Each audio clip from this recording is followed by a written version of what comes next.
मैं आपसे यह पूछना चाहती हूँ कि जब आप खास तौर पर यूटीआई लार्ज कैप फंड को देखते हैं, तो आपकी रणनीति को अलग क्या बनाता है? इन कंपनियों की पहचान करने और उनमें निवेश बनाए रखने के मामले में आप अलग क्या करते हैं?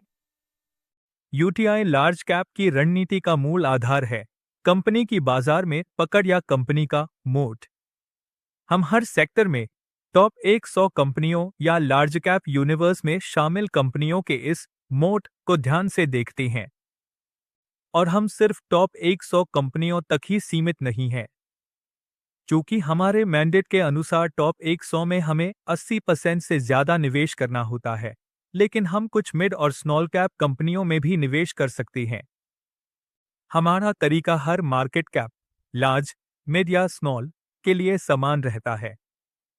हमारा उद्देश्य उन कंपनियों की पहचान करना है जिनके पास कोई न कोई मोट को, चाहे टैंजिबल हो या इंटैंजिबल। ये मोट किसी ब्रांड, किसी डिस्ट्रीब्यूशन नेटवर्क या कई तरह के हो सकते हैं, जो इन कंपनियों को उनके प्रतियोगियों की तुलना में अधिक भरोसेमंद बनने में मदद करते हैं।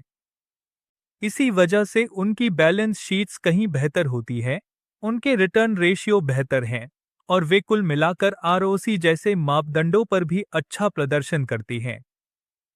तो यही मेरे ख्याल से मुख्य बात है। अगर आप अगले स्लाइड को देखें, हम मोट के बारे में बात कर रहे हैं, चाहे वह टैंजिबल हो या इंटैंजिबल।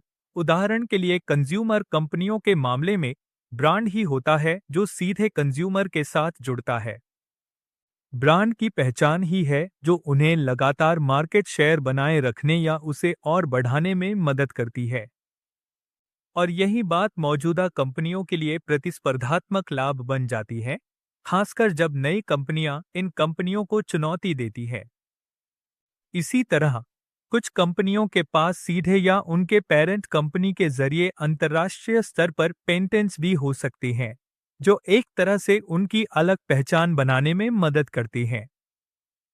इसी तरह टेक्नोलॉजी भी एक तरह का मोट है, टेंजिबल पक्ष में शामिल होकर लाभ देती है।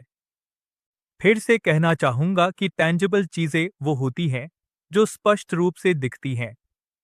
उदाहरण के तौर पर हम कुछ मैन्युफैक्चरिंग सेक्टर में या भी दो सी बिजनेस के मामले में डिस्ट्रीब्यूशन नेटवर्क ही एक मोट का काम करता है।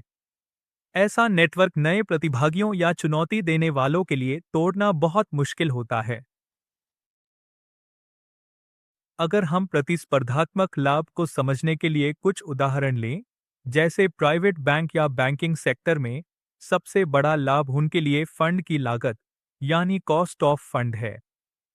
फंड ही उनके लिए कच्चा माल है और अगर यह कच्चा माल सस्ता हो तो वे कम जोखिम लेकर भी अपने लाभ हासिल कर सकते हैं। उन्हें लोन देने जैसे जोखिम भरे काम की जरूरत नहीं पड़ती। इस मामले में आईसीआईसीआई बैंक का उदाहरण लें कि इसी तरह फंड की लागत ने वास्तव में उन्हें अपने कुल क्रेडिट खर्च को नियंत्रित करने में मदद की है और इसके बावजूद उन्होंने ग्रोथ और प्रॉफिटेबिलिटी हासिल की है। दाएं तरफ देखें, स्टेनलेस स्टील इस सेक्टर में सबसे बड़ा खिलाड़ी है। इनके पास बाजार में असमान रूप से बड़ा हिस्सा है और ये सीधे अंतिम ग्राहक के साथ मजबूत संबंध रखते हैं। इनमें से कई B2B यानी बिजनेस टू बिजनेस हैं। ऐसे में उनके मजबूत रिश्ते और उच्च गुणवत्ता वाले प्रोडक्ट, साथ ही उनकी बड़ी उत्पादन क्षमता, उन्हें सस्ते इंपोर्ट किए गए प्रोडक्ट्स के मुकाबले मजबूती देता है, जो इस मामले में असली चुनौती होते हैं। कुछ और उदाहरण भी हैं। रिटेलिंग के मामले में मुख्य ध्यान लागत पर होता है। यहाँ हम देखते हैं कि वैल्यू रिटेलिंग में एक कंपनी है जो हर साल अपने ऑपरेशंस की लागत को लगातार कम करने पर स्पष्ट रूप से ध्यान केंद्रित करती है। इससे उन्हें प्रतिस्पर्धा का सामना करने या इस सेक्टर के अन्य कई प्रतिस्पर्धियों के मुकाबले बढ़त बनाने में मदद मिलती है, वह भी बिना कीमतें बढ़ाएं। यानी उनका ध्यान कीमतों बढ़ाने की बजाय लागत को कम करने पर है। साथ ही टेलीकॉम एक ऐसा सेक्टर है जहां हमने बहुत ज्यादा प्रतिस्पर्धा देखी है, लेकिन मजबूत ब्रांड, ग्राहक के साथ बेहतर संबंध और बेहतरीन बैलेंस शीट ने इस कंपनी को उस चुनौतीपूर्ण वातावरण से लड़ने में मदद की जो 2016 से 17 में देखने को मिला था, जब कीमतें लगभग शून्य तक गिर गई थी। और वहां से हमने देखा है कि कई प्रतिस्पर्धी बाहर हो गए हैं और टेलीकॉम ऑपरेटर्स की संख्या घटकर लगभग 4 रह गई है।